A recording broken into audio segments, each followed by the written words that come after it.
Good morning students. Today we are going to start lesson number 6 in science. The name of the lesson is water. Okay. Men, animals and plants need water to live. इंसानों को, animals को और plants को जीने के लिए water चाहिए होता है.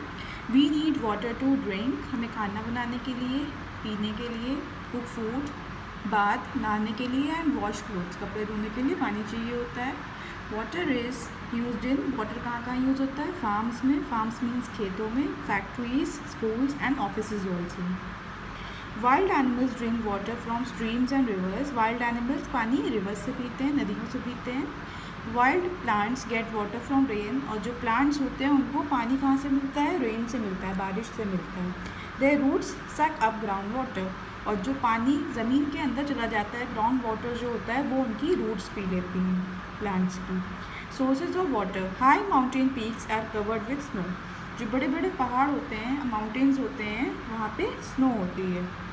In summer the snow melts. और गर्मियों में क्या होती है? स्नो मेल्ट कर जाती है. मेल्ट मीन्स पिघलती है. And form streams. और वो उसका जो वाटर होता है वो बह के स्ट्रीम्स के फॉर्म में, स्प्रिंग्स के फॉर्म में और लेक्स के फॉर्म में नीचे आता है. ठीक है. Streams from rivers in the plain. और जब वो स्ट्रीम्स नीचे आके मिलती हैं तो वो रिवर बन जाती हैं. Rain water goes into rivers to C.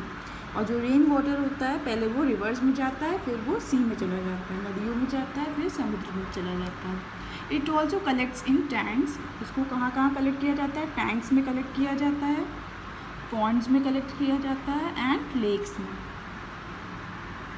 Some rain water sinks into the earth. और कुछ रेन वाटर कहाँ चला जाता है? वो अर्थ के अंदर, ज़मीन के नीचे चला जाता है. Water in tanks and river is soon used and dried up. और जो टैंक और पॉन्ड्स में वाटर होता है, रिवर्स में होता है, वो बहुत जल्दी ही यूज़ कर लिया जाता है और वो ड्राई हो जाता है, सूख जाता है. So we store water in big dams and make canals. तो इसीलिए बड़े बड़े डैम्स और कैनाल्स बनाए जाते हैं जिसमें वाटर को स्टोर किया जाता है. Water working department purify water and collect it in high tanks. जो वाटर वर्किंग डिपार्टमेंट्स होते हैं वो पानी को साफ़ करते हैं और उसको कलेक्ट करते हैं बड़े बड़े टैंक्स में. It reaches in our taps by pipes. और वो हमारे टैप्स में, नलों में कैसे आते हैं? पाइप्स के थ्रू आते हैं. This is also ground water, underground water. और वो अंडरग्राउंड वाटर भी होता है. We use this water by means of wells and pumps. और वो कहाँ से मिलता है? वेल से मिलता है और पम्प से मिलता है. Drinking water. Water from tanks, ponds, lakes and river is not fit for drinking. इन सब जगह के जो वाटर होते हैं नदियों के, वो हमारे लिए सेफ़ नहीं होते हैं पीने के लिए. Many impurities like dirt, waste and dead insects float in water. ऐसे कुछ गंदी चीज़ें भी उसमें फ्लोट कर रही होती हैं. The impure water contains germ. और उनमें जर्म्स भी होते हैं. Germs can make us ill. उससे हम बीमार हो सकते हैं. We should filter, boil and then cool it before drinking. So हमें उसको साफ़ करना चाहिए, बॉयल करना चाहिए और ठंडा करके पीना चाहिए. बॉइलिंग में वाटर पीस द जर्म. और पानी को बॉयल करने से उसमें जितने भी जर्म्स होते हैं वो ख़त्म हो जाते हैं.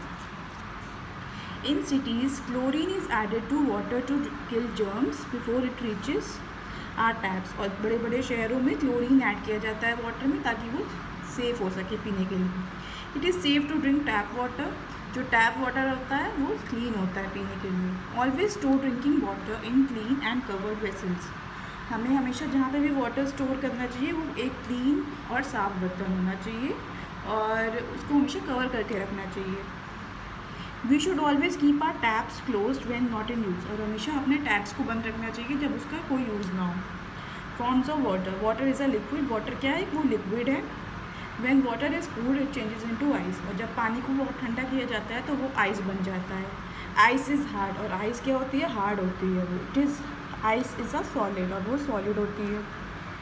When ice melts, it changes into water. और जब आइस पिघलती है वो वाटर बन जाती है. When water is heated, it changes into steam और वेपर. और जब पानी को गर्म किया जाता है तो वो वाटर वेपर या स्टीम बन जाता है. This is called evaporation. So इस प्रोसेस को इवेपोरेशन कहा जाता है. स्टीम और vapour in the gas is the gas form of water. और स्टीम क्या होती है? जब वाटर गैस बन जाती है तो उसको स्टीम कहते हैं. When vapour is cooled it changes into water. और जब वही वाटर वेपर्स या गैस को ठंडा किया जाता है तो फिर से वो वाटर बन जाता है. This is called condensation.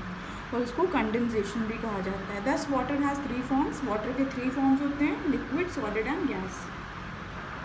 Water cycle in nature, 3/4 of earth is sea, earth में 3/4 मतलब 3 पार्ट्स क्या है, समुद्र है, फिल्ड विथ वाटर, इसमें खूब सारा पानी है। The heat of the sun changes water into vapour, और सन की हीट से जो वाटर होता है वो वेपर बन जाता है। This vapour rises high up and forms the clouds, और जब ये वेपर स्काई में जाता है तो उससे क्लाउड्स बनते हैं। When the clouds get cold, और जब क्लाउड्स ठंडे होते हैं, water vapour changes into ice which rains, और जो वाटर वेपर होते हैं वो वाटर बन के बारिश के फॉर्म में नीचे आते हैं।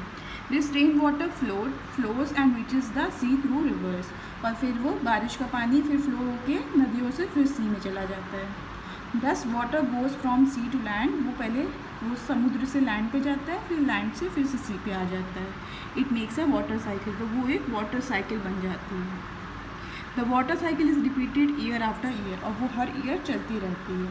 सो children, with this we have completed the reading of this chapter, and tomorrow we are going to do the exercise of this chapter. Thank you.